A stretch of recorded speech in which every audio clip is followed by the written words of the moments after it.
ในกันมีแต่ว่าให้นั่งมนนะว่าที่สาอ้นเขาถ่ายคลิปเขาพี่น้องเลยไปอยากคอมเมนต์ว่าให้เล่าเลยมันจากว่าก็ไปว่าส่องเล่าคนเลยเนาะอันนี้ก็มาคอมเมนต์ว่าให้นั่งมุนแนวนั้นแนวนี้ก็มาคอมเมนต์ว่าให้ส่องเขาใดกรุณาให้เกียรติส่องไปเลยนะจ้า FC ทุกคนจ้าถ้าว่าอยากเว้าอยากพูดยักยังจะเรื่องเล่าเรื่องแม่ก็อย่าไปถามเราเองเด้อค่ะทุกคนเด้อออกได้ทองแดงนะทองขายก็ดีทำเลยเนาะพี่น้องอยากพูดยักเรื่องยังอยากเว้าอยากว่าอยากด่าอยากพ้อยเราก็ไปส่องเล่าให้เกียรติส่องข่อยในคดีพี่น้องเลยตัวที่สนอ้นเนาะอันนี้มาคอมเมนต์เฮาทายแต่เฮากะอันนั้นได้คอมเมนต์เว้าให้เราได้อดเลยห้องกับมีเลยคอมเมนต์เว้าให้นางมนมีถูกคอมเมนต์มีถูกคลิปว่าที่ซับเวนมามีถูกคอมเมนต์มีถูกคลิปพี่น้องให้บอกว่าถ่ายมีอย่างถ่ายเอาแต่เฮากับมีคำเว้าถ้าเราเข่าข้องน้ำแห้งกับเด็กเนาะแห้งลายโพดขนาดว่าเราไม่ได้เข่าได้น่ะถ้ายังมีคำเว้าได้น่ะไปละเงิดเนาะ FC ให้เกียรติไปเด้อจ้าอยากเว้าอยากว่ายังกลับไปคอมเมนต์อยู่ช่องนางมนเองเด้อพี่น้องเด้อเฮาก็บ่อยากเว้าได้เรื่องคันว่าบ่แม่นเรื่องของเฮาเนาะเสียอคติไอ้ที่สิเว้าให้ไผสิสร้างไผก็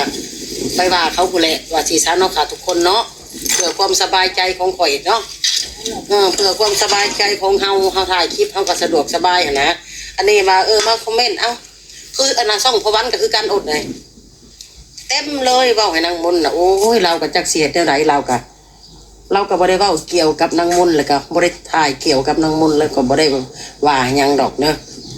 แต่ว่ามีคอมเมนต์มาเต็มเลยพี่น้องเอ้ยแม่นได้แต่ว่าแม่นเกี่ยวกับซ่องเฮาซะอันเกี่ยวกับเฮาเองซะเนาะอันเฮาเป็นเจ้าของซ่อง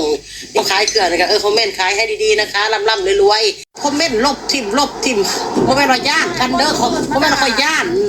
เพราะบ่ได้ย่านนางมนเด้อพี่น้องเด้อเฮาหักแพงกันแหละเฮาหันบ่อยากให้แบบว่ามีคอมเมนต์ในซ่องเฮาในสิ่งที่มันบ่ดีแล้วเรามาเห็นเราก็บ่สบายใจนะเราบ่สบายใจถูกต้องคือซ่องเราเวลาเราถ่ายมีคนเป็นคอมเมนต์เว้าให้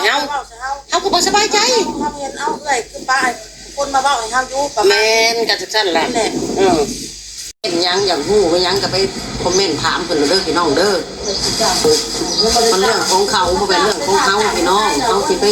วุ่นวายก้าวไก่มันก็บ่แม่นแนวเนาะค่ะทุกคนเนาะคนเฮามันก็บ่สบายใจเห็นตอนผมมาคอมเมนต์ด่าเราอยู่ในช่องข่อยก็บ่สบายใจเราก็บ่สบายใจทั้งสองฝ่ายก็เป็นการลบคอมเมนต์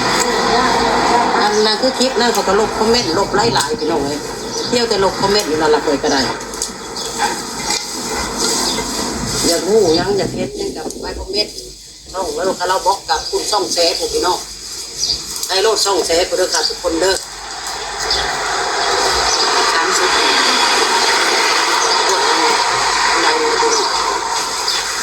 ไว้คือเก่าจ้า